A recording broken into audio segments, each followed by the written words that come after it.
hoje a gente vai fazer exercícios envolvendo o assunto taxas relacionadas. Se der tempo, a gente já começa a fazer outras atividades. A palavra de ordem, os problemas que envolvem, por exemplo, otimização, são maior volume, menor área, custo mínimo, ou então produção ideal. Então, palavras como máximo, mínimo, ótimo, ideal, significam dizer encontrarmos as raízes da derivada primeira, tá certo? E depois fazemos o respectivo teste, tanto via derivação segunda, quanto via análise do intervalo. Já os problemas que associam taxas relacionadas vão ter uma palavra de ordem, velocidade de variação, ou razão de variação, ou taxa de variação. Traduzindo, vai ter que aparecer a palavra variação, isto é, relação entre derivadas. Então, por exemplo, temos o seguinte enunciado. A altura de um cone circular reto é 15 centímetros e aumenta na razão de 0,2 centímetros por minuto. Repetindo, a altura de um cone circular reto é 15 centímetros e aumenta na razão de 0,2 centímetros por minuto. O raio da base é 10 centímetros. Qual a taxa de variação do volume no instante em que a altura for de 20 centímetros? A gente poderia comparar esse problema da seguinte maneira. Se vocês nunca viram uma ampola, mas pelo menos vamos imaginar um caminhão. Um caminhão com a caçamba, certo? Vai despejando a areia e ela vai formando aquele cone, tá certo? Como a medida está em centímetro, Como a medida está em centímetro, a gente precisa imaginar a ampulheta, que é do relógio de areia, tá certo? Então, estou olhando para a questão 4 do TD de vocês. Então, como é que eu sei que o problema é de taxas relacionadas? Tem a relação de alguma coisa com a outra coisa? Tem. Em geral, no cálculo fundamental, as taxas relacionadas se relacionam. Nossa, taxa relacionada é problemas de relação. Relação entre variáveis. Então, a relação entre as variáveis são normalmente o tempo. Mas tem autores que erroneamente dizem que taxas relacionadas são taxas do tempo. Isso não é verdade, é uma mentira. Porque eu posso ter problemas onde a variação vai ser em relação à temperatura. Por exemplo, a dilatação, seja ela linear, superficial ou volumétrica, ela varia com a temperatura. Tá certo? Dutos de petróleo, por exemplo, eles variam de acordo com a viscosidade. E assim vai.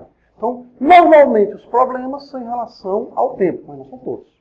Porque para falar sobre variação da temperatura, vocês ainda não viram isso na física. Para falar sobre a viscosidade, temos algumas propriedades químicas que vocês ainda não viram. Por isso que a gente fica muito restrito, mas não é exclusivo, ao uso da derivação em relação ao tempo. Está claro isso? Então, em geral é o tempo. Mas é sempre o tempo? Não. De repente eu posso exibir aqui um bocado de pessoas que são todas nascidas em Fortaleza. Mas eu posso dizer que todo mundo que está aqui nesse curso é fortalezense? Não, não é torcedor. Estou dizendo fortalezense que nasceu em Fortaleza. Não, tá certo? Mas eu posso pegar 10, 15, de 20 e também não posso estender. Então vamos lá. De novo, enunciado. A altura de um cone circular reto. Beleza, começa daí. O que é um cone circular reto? Só não vamos dizer que é um cone circular reto. É uma base circular. O que seria essa ideia do reto? Que a altura dele é perpendicular em relação à base. Porque a gente pode ter, gente, cilindros oblíquos, a gente pode ter cones oblíquos. A Torre de Pisa, por exemplo. Então nós temos um cone circular reto.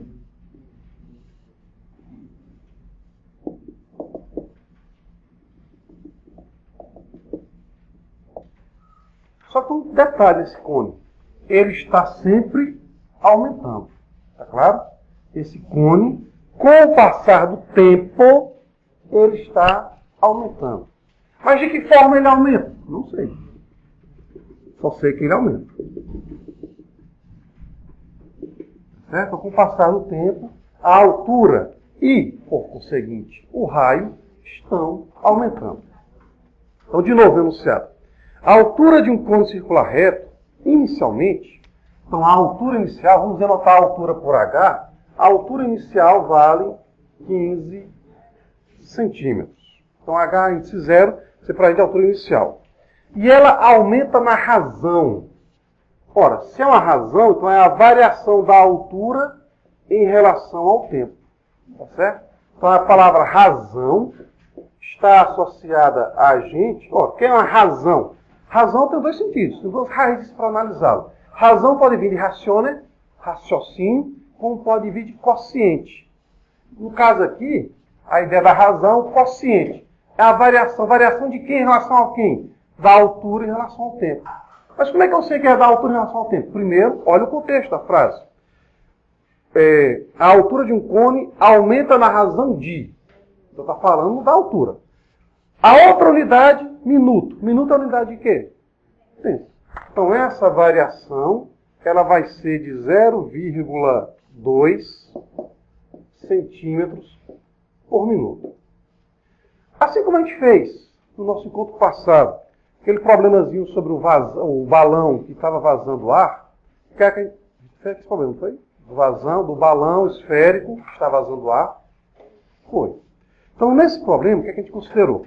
Sendo um ínfimo o intervalo de tempo, essa razão nada mais é do que a nossa derivada.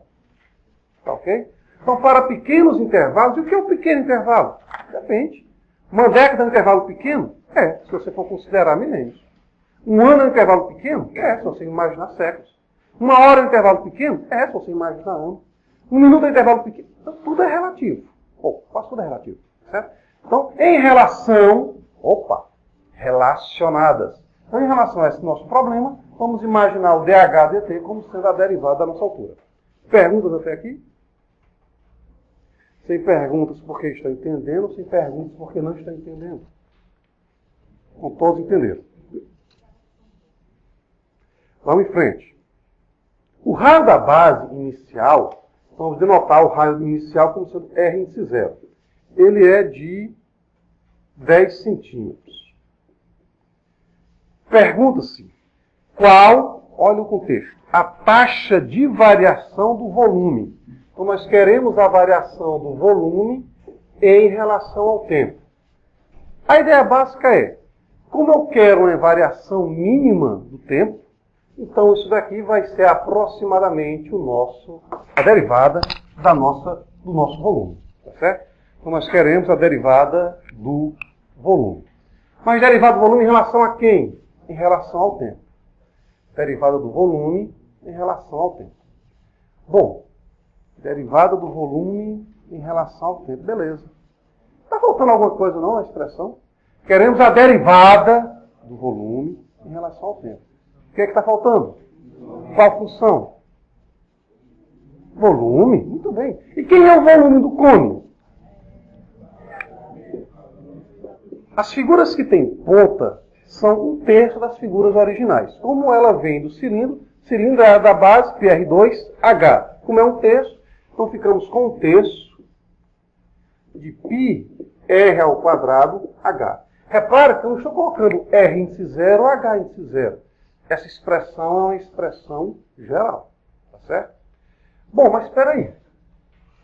Se a altura varia e o raio varia, então meu volume é função de duas variáveis, R e H. A gente já trabalhou com esse tipo de problema nos problemas de otimização, nas questões de otimização. A gente tinha funções de mais de uma variável. E aí, o que a gente fazia? Antes, porém, volume é função do raio e da altura. Temos que deixar o V ou explicitamente em função de R, ou explicitamente em função de H. Porque vocês ainda não sabem trabalhar com derivação para mais de uma variável. Tá certo? Então, ou eu deixo em função de AR ou eu deixo em função de H. Vou deixar em função de quem? Vamos lá. O que é que foi fornecida? Foi fornecida a derivada de H. Já que foi fornecida a derivada de H, vou tentar encontrar V como uma função de H. Traduzindo, vou relacionar R com H e dessa relação vamos deixar V função exclusiva de H. Está claro até aí? De onde é que eu vou tirar essa relação?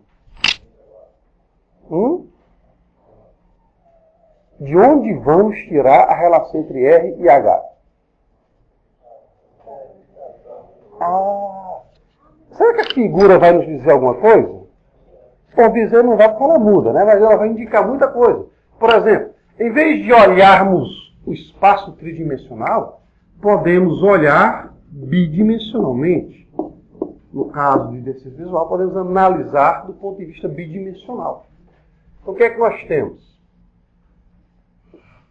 A questão que diz que o raio vai variar também. Que diz que o raio vai aumentar.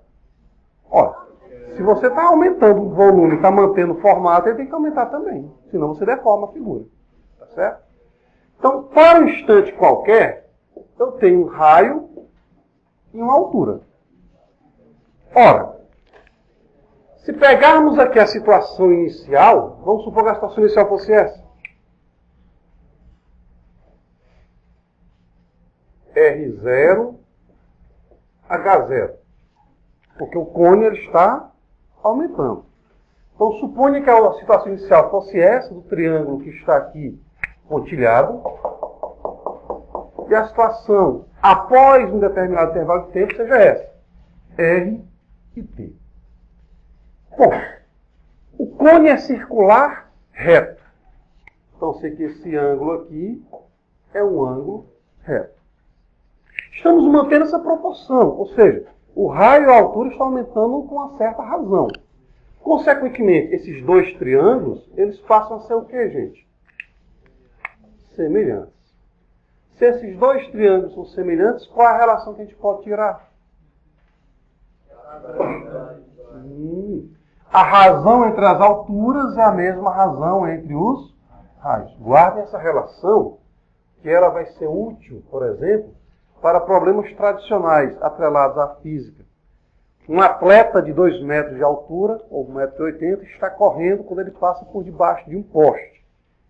Após tantos segundos, qual é a taxa de variação da ponta da sombra em relação ao solo? É um problema tradicional da física que tem a mesma essência desse problema aqui que envolve cones. Ou seja, uma relação entre a altura e o raio. Só que no caso o raio lá vai fazer o papel da sombra. Tá certo? Então o que é que nós temos? H0 está para R0, assim como H está para R. Ou R0 está para R, assim como H0 está para H. É a mesma expressão. Está claro até aqui? Consequentemente, como nós queremos o raio em função da altura, e por que não a altura em função do raio? Porque foi fornecida a derivada de H. Se fosse fornecida a derivada de R, deixaríamos H em função de R. Se fossem fornecidas ambas, aí ficaria diferente. Está claro isso? Então a gente trabalha de acordo com aquilo que é fornecido. Então note, quem é R? R será H0, R0 vezes H. Essa expressão em geral, viu? Qualquer outro problema que envolva aí tronco de que envolva cones, que envolva caixas d'água no formato de cones invertidos, ou troncos de cones, que a gente só vai fazer uma pequena adaptaçãozinha, essa aqui vai ser a estrutura inicial. Conclusão para o nosso caso. Quem é R? Como H0 vale 15 e R0 vale 10, então concluo que R vai ser 15 décimos ou 3 meios de H. Então, fazendo uma pequena correção. Como foi rápido demais aqui os nossos cálculos, a ideia é R vezes H0 é igual a R0 vezes H. Conclusão, quem é R? R será R0 H dividido por H0. Tá ok? Estou fazendo essa pequena retificação. Então, RH0, R0H. Mas, para chegar nisso, alguma dúvida? Não. Bom, mas quem é o R0? R0 vale 10. Quem é H0? 15. Então, fica 10 dividido por 15, ou, simplificando, ficamos com 2/3. Ok? 10 sobre 15 ou 2/3. Simplificando todo mundo por 5. Até aí, alguma pergunta? Não? Então, vamos em frente. O meu volume, outrora dado por 1/3 de π R2H, onde tem R, a gente vai substituir por 2/3, 2/3, é isso? 2/3 de H. Então, nós ficamos com π sobre 3 vezes π sobre 3 vezes R. Mas com este ao quadrado, então nós vamos ficar com 2/3 de H, 2/3 de H ao quadrado, vezes a nossa variável H. Até aí está clara a ideia? Então, ajeitando essa nossa escrita, a gente vai perceber que explicitamente, nesse nosso caso, o volume passa a ser 4π sobre 27 vezes H ao cubo. Está claro até aqui? Mas detalhe, sabemos que H varia em função do tempo. Ora, se o volume varia em função de H e H varia em função do tempo, é porque o volume também é função do tempo. Está claro isso? Por exemplo tradicional, nós temos a dilatação, ou a dilatação linear. A fórmula da dilatação linear é L0, alfa, delta, θ, onde θ é a temperatura. Então, a dilatação é função explícita da temperatura. Só que a temperatura vai variar com o tempo. Então, a dilatação também é função implícita do tempo. Está claro isso? Agora a pergunta é, como elas estão variando? Não dá para a gente perceber. Foi a mesma ideia que a gente fez no encontro passado do volume da esfera. Como é que está variando? Não sei. Explicitamente falando, não sei. Então, se eu não sei explicitamente falando, vou deixar de resolver o problema? Não. Para isso, a gente vai derivar ambos os membros da igualdade em relação à variável t. Tá certo? Então, a gente vai derivar implicitamente. Temos implicitamente a variável t. Exatamente. Certo? Então, nós temos ambas funções da variável t. Como varia? Explicitamente falando, não dá para saber. É a mesma história. Como é que está o seu colesterol hoje? Também não sei. Você não sabe, mas nem eu. Mas eu sei que ele está variando, concorda comigo? Será que hoje vai ser o mesmo de amanhã? Provavelmente não. Vai ser o mesmo daqui a um mês? Provavelmente não. Mas eu sei que você é a função do seu colesterol. Como também é função dos seus batimentos cardíacos, como você é função, e aí vai de outras várias variáveis. Tá certo? Então a ideia básica é, eu sei que varia, não sei como varia. Tá certo? Se a gente quisesse saber como varia, aí a gente tem que fazer tipo um controle. Todo dia, tentar tirar o seu sangue para olhar como é que está o seu colesterol todo dia. Então eu teria uma estimativa, teríamos uma aproximação, não uma exatidão. Porque o que eu fizer de repente, durante um mês, aí você vai para uma festa, consome lá chocolate à torta à direita, e aí? Né? Então a gente tem uma estimativa. Está claro isso? Então a matemática é exata? É, dentro de um determinado contexto.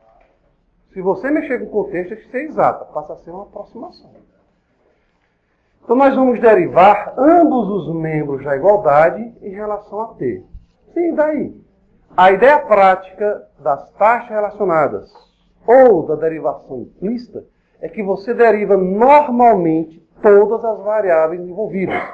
Mas para cada uma delas vem fulanos linha. Por quê? Por causa da regra da cadeia. Certo? Então, lembrar que o V sozinho é V elevado a 1. Quem é a derivada de V elevado a 1? 1. Só que V é uma função do tempo. Então fica vezes a derivada de V em relação a t, ou V'. Derivada constante vezes a função é a constante, 4π sobre 27, vezes a derivada da função. Quem é a derivada de h terceira? 3h ao quadrado. Só que h varia em função do tempo. Logo, pela regra da cadeia, é a derivada de fora aplicada na de dentro, vezes a derivada da expressão de dentro. Tá certo? Então, a ideia prática para o problema de derivação implícita ou taxa relacionada é essa. Deriva normalmente e depois você multiplica pela derivada interna. Não, no caso aqui é todo mundo. VH. Não é H3, seria H. Aqui? Aí Não. Derivada de H ao cubo. Quem é a derivada de H ao cubo? Eu entendi, eu estou falando se quando vai multiplicar pela derivada, a derivada... Sim, é essa expressão, mas ainda está multiplicado para constante. Então a ideia básica é, usa a regra externa. Usa a regra usual. Derivada constante vezes a função é a constante vezes a derivada da função. Quem é a derivada de h terceira? 3h ao quadrado. Só que h é uma função do tempo.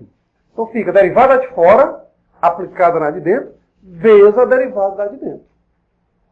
Tá certo? A gente fez essa ideia, no nosso caso, a gente pegou o y ao quadrado, aqui falando de y ao quadrado mais x ao quadrado igual a 1. Foi o nosso problema de motivação. O que a gente fez? A gente dizia que y era f de x, e depois dizia que y ao quadrado era o quadrado de f de x, e usou a regra da cadeia. E depois estendeu para as demais variáveis, para as demais funções. Então a ideia prática é essa. Deriva normalmente e acrescenta fulanozinha. Está claro até aí? Bom, agora é só substituição de valores. Queremos velinha, permanece. 3 com 27 pode ser simplificado. Então a gente fica com 4π sobre 9. Mas nós queremos velinha para qual altura? Eu apaguei. A gente quer velinha para 20 centímetros. Então fica 20 ao quadrado. 20 centímetros ao quadrado. Vou deixar aqui a unidade, só para a gente ver a correspondência entre elas. E quem é a derivada de h? 0,2? 0,2 o quê? Centímetros por minuto. Então a gente vai encontrar a velinha, aí é com vocês, vai ser um valor, mas qual a unidade dele? Centímetro quadrado vezes centímetro por minuto, vai ser alguma coisa, centímetros cúbicos por minuto. Então, questão de número 11. Como é que eu sei, de novo, que um problema envolve taxas relacionadas ou o problema envolve otimização? Enfim, ou envolve ambos. É o contexto que vai te indicar. Tá certo? 11º. No decorrer de uma experiência em um laboratório, derrama-se um líquido sobre uma superfície plana de vidro. Verifica-se que o líquido vertido recobre uma região circular. Se o raio da região recoberta pelo líquido aumenta a uma taxa de 1,5 cm por segundo, qual será a taxa de crescimento da área ocupada pelo líquido, em centímetros quadrados por segundo, quando o raio for igual a 5 centímetros? Antigamente, né? Não tão assim também. A gente fazia esses experimentos da seguinte maneira. A gente pegava circunferências concêntricas malhadas. Vixe, passava pela academia? Não. A ideia, assim como a gente tem um papel malhado, um papel milimetrado, a gente também pode ter circunferências milimetradas. Tá certo? Então qual era a ideia? A ideia básica, você tinha várias circunferências concêntricas, tá certo? Várias circunferências concêntricas, cuja diferença entre essas medidas é a mesma. Está claro isso? O que é que a gente fazia? Quando eu falar a gente, não é só o grupo aqui, não. De um modo geral. Como é que a gente, por exemplo, faz uma contagem da quantidade de plaquetas que existe no sangue? Coloca-se sobre uma lâmina de vidro uma certa quantidade de sangue, e a outra, isso aqui hoje é eletronicamente falando, né? E a outra lâmina vai se deslocando sobre a lâmina baixa que tem o sangue. Vai analisar o tipo de viscosidade, como também, à medida que ela vai fazendo uma pequena variação em relação ao tempo, taxa relacionada. Lá na medicina, lá no laboratório de análise clínica. Então o pessoal também vê matemática, viu, gente? Aliás, o mundo gira ao redor da matemática, não dos matemáticos, diga de passagem. Então ela vai variando, e depois de um determinado intervalo de tempo, você vai sempre fazer um registro de como o sangue está sofrendo essa variação, para ver se você tem ou não tem uma homogeneidade. Essa ideia de ter ou não ter homogeneidade é o que a gente chama de turbulência na linguagem do cálculo vetorial pelo próximo ano. Tá certo? Então qual é a ideia básica? O líquido está aqui sendo derramado. Se você for fazer a contagem, centímetro por centímetro você contar, não dá para você contar. Então o que é que você faz? De repente você coloca, a cada 10 segundos, você olhou como é que estava, foi fazendo a medição de como estava o raio. Mas depois você pode diminuir a cada 5 segundos. Se você tiver um aparelho eletrônico fazendo as contagens, você pode pegar a cada segundo, a cada nanosegundo, a cada microsegundo e assim por diante. Está claro isso? Então é dessa maneira que a gente tem uma estimativa, não uma exatidão. Estão me entendendo, gente? E outra coisa, Derivada é a ideia de aproximação. Pessoal, essa taxa vai permanecer daqui a 2 horas? Ó, vamos pensar um pouquinho.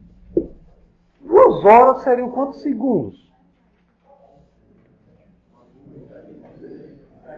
É muito grande em relação a 10 segundos, 12 segundos. Concordam comigo?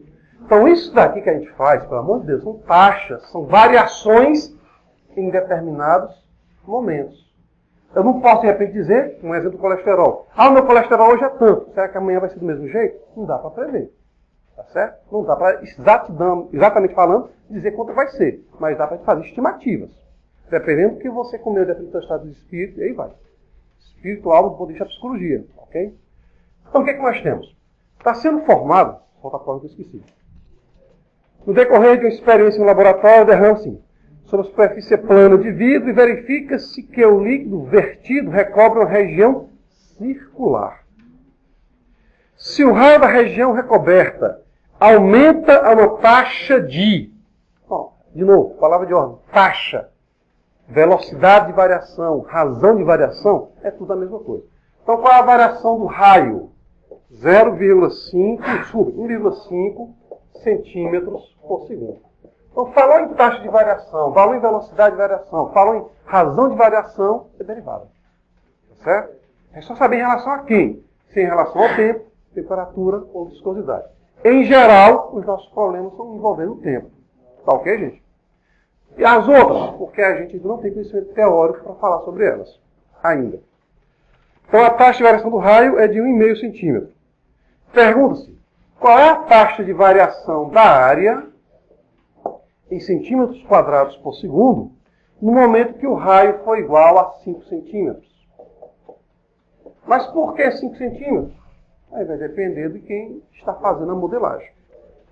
Então, nós queremos a linha, dado que a gente conhece R'. Nós queremos a derivada de A em relação ao tempo, dado que conhecemos a derivada do raio em relação ao tempo. Está faltando alguma coisa? A função. Qual é a relação entre a área e o raio de uma circunferência? Então, a área... Repare que estou falando de circunferência e círculo indiscriminadamente. Por enquanto, é a mesma coisa. Viu? Falar circunferência, falar em círculo no cálculo fundamental, fica como sendo a mesma coisa. No vetorial, a gente vai ver que vai ter uma diferençazinha entre um e o outro. Bom, eu tenho então a função área, que era a derivada. O que a gente faz? Deriva. Então, derivando ambos os... Atenção, gente. Um erro comum que a gente observa é que quando o cabo vai derivar, deriva exclusivamente um dos lados. A ideia prática é, se eu somar uma constante do lado direito, tenho que somar a mesma constante do lado esquerdo para manter a igualdade. Se eu multiplicar por alguém, tenho que multiplicar pelo outro lado para também manter a igualdade. Então, o que eu fizer em um membro, tem que ser feito no outro membro. Está claro isso? Então, a gente vai derivar ambos os membros da igualdade. Ok, gente? Derivada de A. A sozinho é A elevado a 1. Derivada de A vale 1. Só que A é função do tempo. Então, pela regra da cadeia, vezes a linha, derivada constante da função é a constante π, vezes a derivada da função. Derivada de R ao quadrado, 2R. Só que R é a função do tempo. Pela regra da cadeia, R'. Ok? Bom, aí vocês concluem. Porque eles estão com a faca e o queijo na mão. R, 5. R', 1,5. É só desenvolver.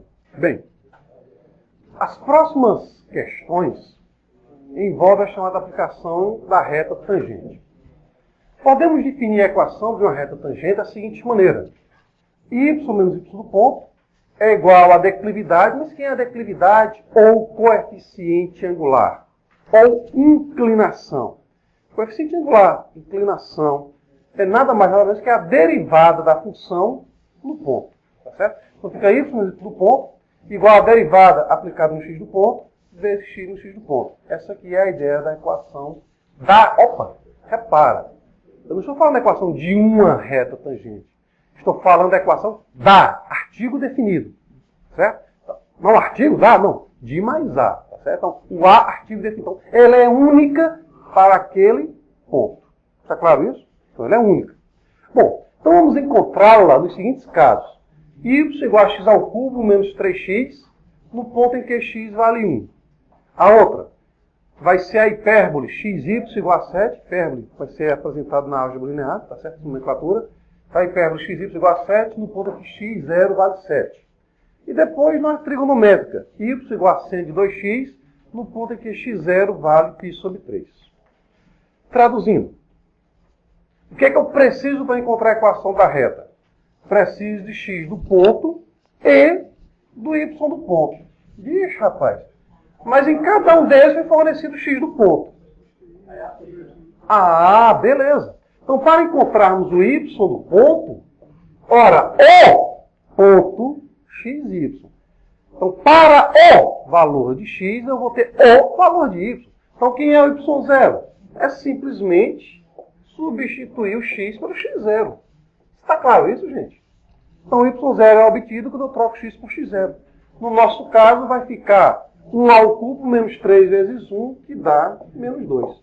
Então, podemos dizer o seguinte. Encontre a equação da reta tangente à curva y igual a x ao cubo menos 3x no ponto 1 menos 2? Poderia. Como também posso simplesmente dizer, no ponto em que x0 vale 1 ou no ponto em que y0 vale menos 2. Está claro até aqui? Não está claro? Vamos lá. A fórmula ou a função é essa. X do ponto, y do ponto. Tem a derivada? Tem, mas primeiro vamos olhar. X do ponto, y do ponto.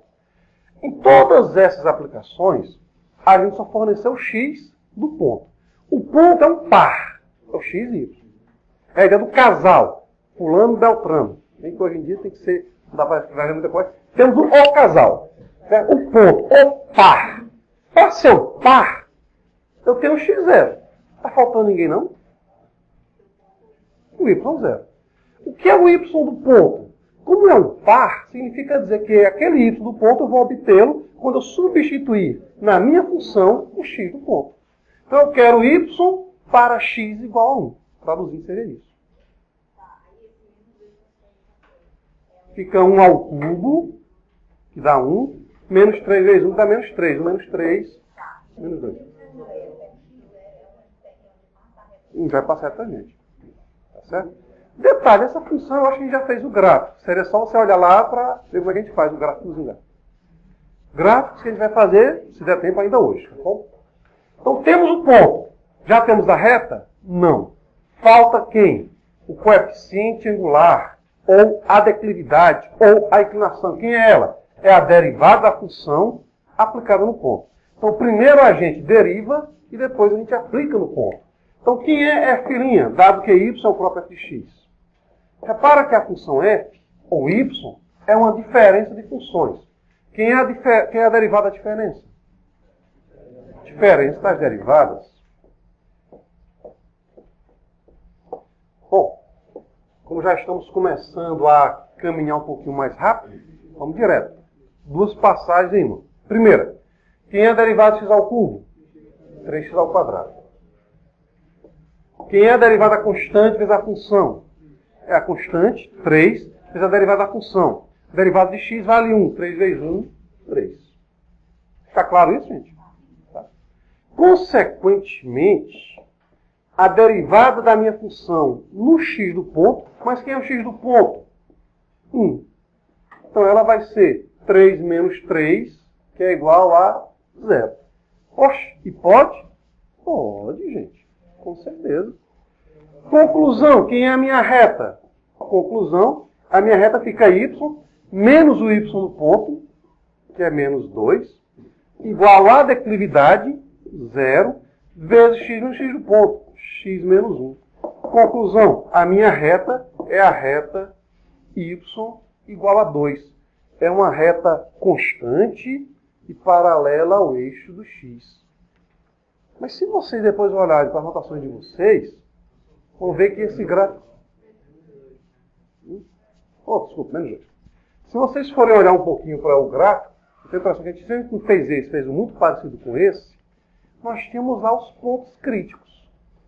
E a gente já falou para vocês que os pontos críticos são da seguinte maneira. Ele é máximo quando ele cresce e depois decresce, e ele é mínimo quando ele decresce e depois cresce. Crescer é derivada primeira positiva. Decrescer é derivada da primeira negativa. Então, se ela vem positiva e ficou negativa, é que ela passou pelo... Começa com Zé. Zé Maria? Não. Começa com Zé e termina com Ró. Ela zerou. Ela zerou. Então, mesmo que eu não faça o esboço do gráfico, mas esse gráfico, de novo, já foi feito em sala, é porque eu estou olhando aqui para um ponto crítico. É claro isso? Então, derivada zero é porque eu tenho um ponto crítico. Vamos lá. Queremos a equação da reta tangente. Beleza. Dado x do ponto, automaticamente descobrimos y do ponto. Quem é y do ponto? É só trocar o x por y. No nosso caso, y do ponto vale 1. Bom, mas quem é a equação da reta? Y menos y do ponto igual a derivada da função aplicada no x do ponto. Já temos a derivada? Não. Vamos derivá-la. Posso derivar implicitamente y em relação a x? Pode, fique à vontade. Mas note que nesse caso, concordam comigo que é mais cômodo escrever y como sendo 7 sobre x? Concordam? Não fique errado derivar implicitamente.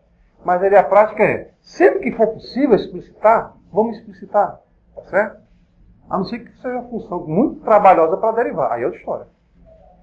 Então, derivando, repara que 7 sobre x, antes de derivar, a gente pode reescrevê-la como sendo 7 vezes x a menos 1. Ora, derivada constantes da função é a constante vezes a derivada da função. Derivada de x a menos 1 fica menos 1 vezes x elevado a menos 2. Ou seja, ajeitando, minha derivada vai ser menos 7 sobre x ao quadrado. Está claro até aqui? Mas eu quero a derivada em qualquer ponto? Não. Eu quero a derivada no x do ponto. Quem é o x do ponto? 7. Logo, y' para x igual a 7, não fica meio esquisito essa notação, a gente opta para escrever f' aplicada em 7.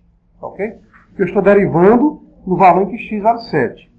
Vai ser o quê? Menos 7 sobre 49 ou menos 1/7. Está claro, gente? Menos 7 sobre 49 menos 7. Conclusão, quem é a reta? Y menos o y do ponto. Mas quem é o y do ponto? 1. Vai ser igual a declividade menos 1/7 vezes x menos x do ponto. Mas quem é o x do ponto? 7. Bom, pode parar aqui, ou, se quiserem, pode desenvolver. Multiplica todo mundo por 7, se quiser eliminar a fração, né? E depois ajeita a escrita. Mas a ideia prática é que esta é a, artigo definido, equação da reta tangente a essa curva no ponto 7, 1. Está claro? Então, pode desenvolver? Pode. Como também pode parar aqui.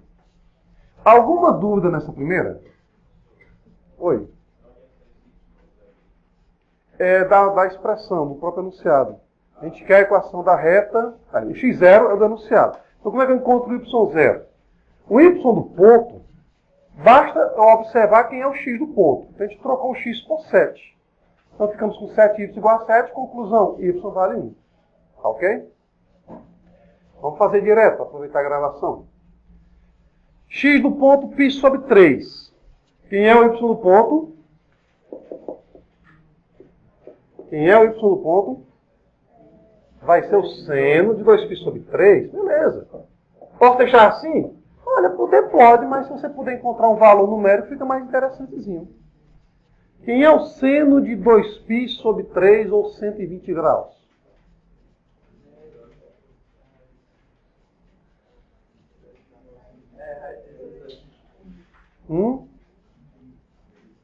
Se esqueceram, gente, e não quiseram usar calculadora, usa a fórmula da soma.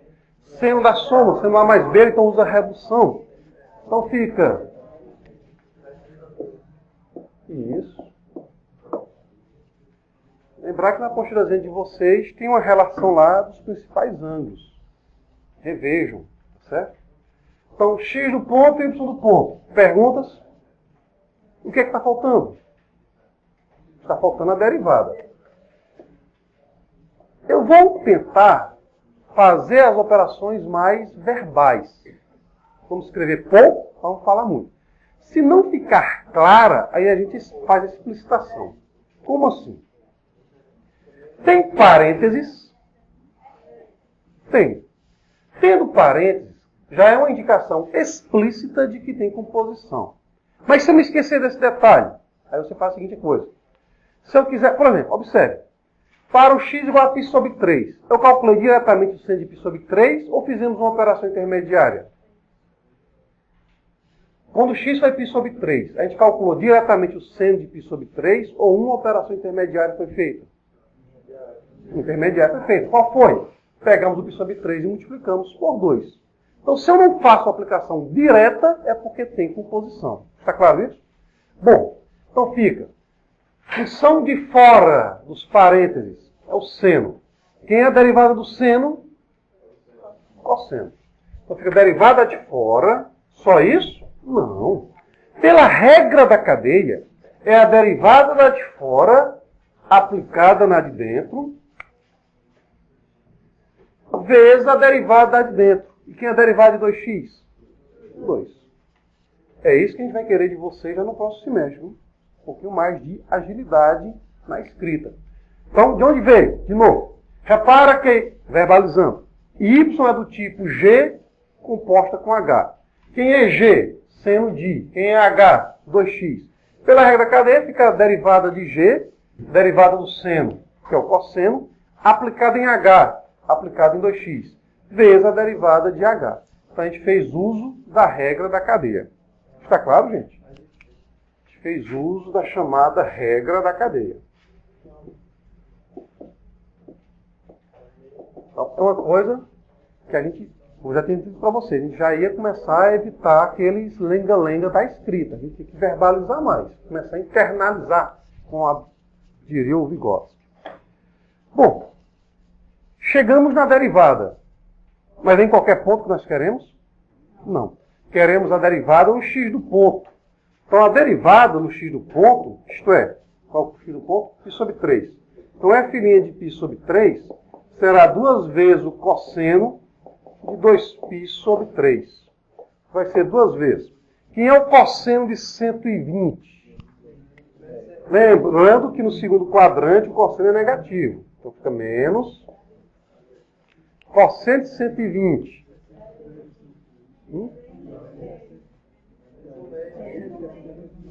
Menos o meu.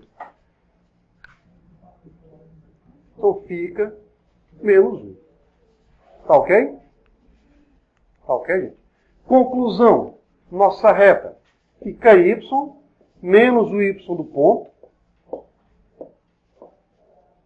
3 sobre 2, perdão. Igual a declividade. Mas quem é a declividade? Menos 1. Vezes x menos o x do ponto. Π sobre 3. Pode parar aí, ou, se quiser, pode desenvolver.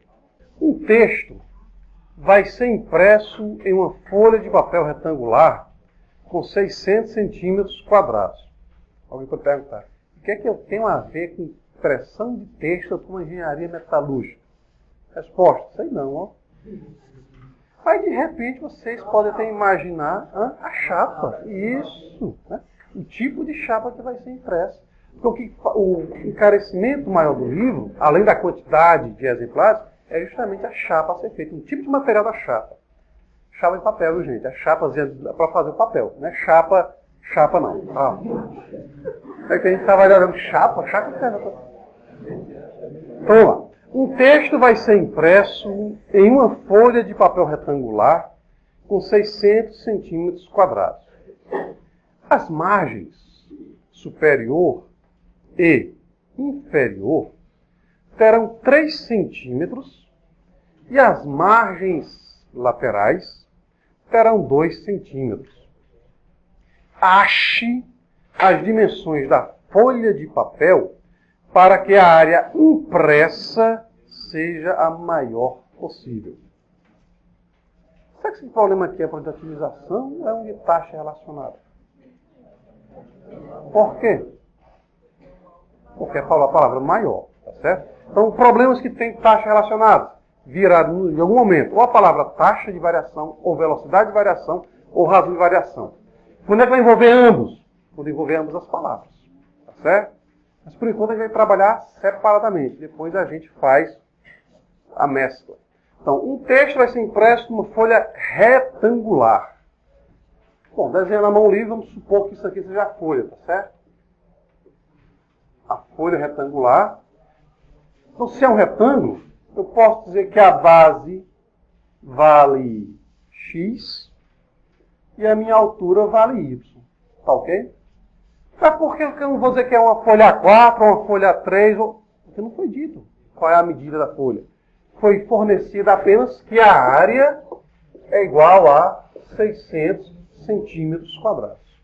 Tá ok? A área, 600 centímetros quadrados. Então pode ser 20 por 30? Pode. Como pode ser 10 por 60? Como pode ser 50 por 12? E aí vai. Tá ok, gente? Então, eu sei que o produto vai dar... Opa, só falei valores inteiros. Pode ser valor quebrado? 17,88? Pode. O que é que impede? Nada impede. Então, a gente só sabe que a área vale 600. Opa, mas se isso aqui é um retângulo, qual é a área do retângulo? Base vezes altura. Então, já sabemos, a priori, que o produto XY será 600 centímetros quadrados. Está claro até aqui? Bom, que outras informações nós temos? Nós temos o seguinte. Estamos interessados na área que vai ser impressa. Essa partezinha aqui, rachureada. Temos alguma restrição? Temos. As margens superior e inferior, elas estão distantes 3 centímetros, não é isso? Ao passo que as margens, ou as laterais direita e esquerda, têm 2 centímetros. Então, o que me interessa é só essa parte rachureada. E qual é, então, essa região rachureada? Isso. Repara que o X vai ter tirado 2 centímetros da direita e 2 centímetros da esquerda. Então, em X menos 4, medida em centímetros. A área está em centímetros quadrados. Então, eu vou deixar também o Y em centímetros e vamos trabalhar tudo como se fosse centímetros. Já o Y eu vou tirar 3 de cima e 3 de baixo. Ficamos com Y menos 6. Está claro, gente? Está claro? Então, todos os valores que a gente encontrar serão em centímetros. Tudo bem? Alguma pergunta até aí? Dizem que a figura vale mais que 1000 palavras, só que depende da figura. Eu não sei se ela está bem feita. Realmente não está. Aqui de lado não está retângulo nem nada não. Mas sim, a ideia está garantida para vocês? Está entendendo o sentido da questão? Beleza. O que é que nós queremos? A área impressa. Qual é a fórmula da área impressa? Opa! Continua sendo retângulo? Continua. Então a minha área impressa continua sendo base vezes altura. X menos 4 vezes Y menos 6. X menos 4 vezes Y menos 6. Ora, a minha área, está faltando só um pequeno detalhe, eu vou inserir só no final. A minha área está variando tanto em termos de x quanto em termos de y. Existe alguma relação entre x e y para que eu torne a minha área função exclusiva de uma única variável? Entendendo? Se a gente desenvolver esse produto, a gente vai chegar em xy menos 6x menos 4y mais 24. A gente tem xy menos 6x menos 4y mais 24. A área está em função de duas variáveis. Mas existe uma relação entre xy... tem, né? Quem é xy? 600. Ou y igual a 600 sobre x. Então, essa nossa expressão vai ficar xy vale 600. Mais 24, ficamos com 624, menos 6x, menos 4 vezes y. Mas quem é y? 600 sobre x. Então a gente fica com 600 vezes 4, 2.400 sobre x. Então, repara que a minha área impressa, explicitamente falando, é uma função da variável x. Está claro até aqui? De novo, quem é xy? XY é 600. X varia, Y varia, mas esse produto não varia. Esse produto é uma constante, 600. Então, onde tinha XY, a gente colocou 600.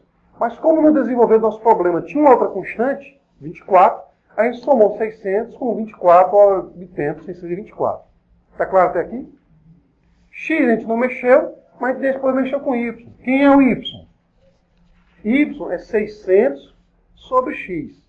Y é 600 sobre X. Então a gente fica com 4 vezes Y. Fica 4 vezes 600, 2.400 sobre X. Está faltando alguma coisa, gente? Não está faltando nada. Não, calma. Não está faltando nada. O X, ele é o quê? É uma medida. É uma folha. Pode ser zero? Não. Mas atenção. Estou olhando para a parte impressa. X menos 4 pode ser igual a zero? Não. Tem que ser maior. Então, quem é o meu domínio? X maior do que 4. E vai ser menor do que quem? Ora, aí a ideia é a seguinte, ela pode ser muito pequenininha, como também pode ser, essa minha folha pode ser um retângulo, como também ela pode continuar sendo um retângulozinho com a altura muito pequena. Isto é, eu posso ter o Y muito pequeno e o X muito grande. Então, a priori, eu garanto que o X é maior do que 4. E ele, em teoria, pode crescer indefinidamente. Está claro isso? E quanto maior for o X, menor vai ser o Y. Aí eu entendo aquela questão prática. Poxa, mas faz sentido imprimir uma única linha? Bem que tem gente que faz livro, só o meu é que tem figura, né? Mas, tecnicamente falando, em teoria, o X pode crescer indefinidamente. Está claro isso? Agora, financeiramente, não é muito viável. Então, quais são os modelos padrões que nós temos? Nós temos o 20 por 30, que é aproximadamente A4. Nós temos os 50 por 12, que é aquela coisinha um pouco mais estreita, e assim vai. Até aqui alguma pergunta? Bom, então temos uma função? Temos. Temos o domínio da função? Temos. E o que é que nós queremos? Agora vai entrar a palavra. Área máxima. Quando é que eu obtenho um máximo, gente? Epa! Só isso? Só isso? A gente já fez esboço de gráfico e a gente viu que a derivada podia não existir. Tá certo? Então, máximo. A função cresce e depois decresce. Então, ou eu faço a derivada primeira, analisando o antes e o depois, ou eu faço o teste da derivada segunda. Então, traduzindo, quem é a priori o candidato a ponto crítico? Como é um problema que a gente quer que exista, então a gente vai procurar a raiz ou as raízes da derivada primeira. Se eu tiver mais de uma, depois a gente vai testar. Está claro isso? Ser raiz não implica dizer que é solução do problema. Porque de repente eu posso ter um problema mal modelado. Está claro isso? Então nós vamos derivar. Ora, a derivada de uma soma ou diferença é a soma ou diferença das derivadas. 624, vou verbalizar, tá certo? Para a gente começar a agilizar um pouco a nossa escrita. Derivada da diferença, diferença das derivadas. 624 é constante ou é variável? Quem é a derivada da constante? Zero, não precisa copiar. Derivada da constante da função é a constante, menos 6, vezes a derivada de x. Quem é a derivada de x? 1. 2.400 sobre x, eu posso dizer que é 2.400 vezes 1 sobre x. É 2.400 vezes 1 sobre x. 1 sobre x é x a menos 1. 1 sobre x é x a menos 1. Derivada de x a menos 1 é menos, então menos com menos dá mais, tá certo? Aí fica x a menos 2. X a menos 2 é 1 sobre x ao quadrado. Então esse rapazinho vai ficar mais 2.400 sobre x ao quadrado. Repara que a gente já está começando a encurtar a nossa escrita. Gente, um momento isso tem que acontecer. Tá certo? Então a gente está começando a fazer isso aqui agora. Mas, de novo, se tiver alguma dificuldade, procure os monitores, enquanto temos. Bom, então por causa do maior, eu vou procurar um candidato a ponto crítico. Isto é, vamos fazer filhinha de x igual a zero. Fazendo isso aí igual a zero, nós vamos ter o seguinte, 6 será igual a 2.400 sobre x ao quadrado. Ora, multiplicando o cruzado e depois tirando as raízes, a gente nota que as duas raízes vão ser 2.400 sobre 6 dá 400, então fica mais ou menos raiz de 400. A raiz negativa nos interessa? Não. Então a gente fica apenas com a raiz positiva, no caso, x igual a 20. Porque, por hipótese, x é maior do que 4. Bom, e daí? Derivei igual a zero. Eu posso garantir que, de fato, esse rapaz é ponto crítico? Então tem que agora fazer uma segunda análise.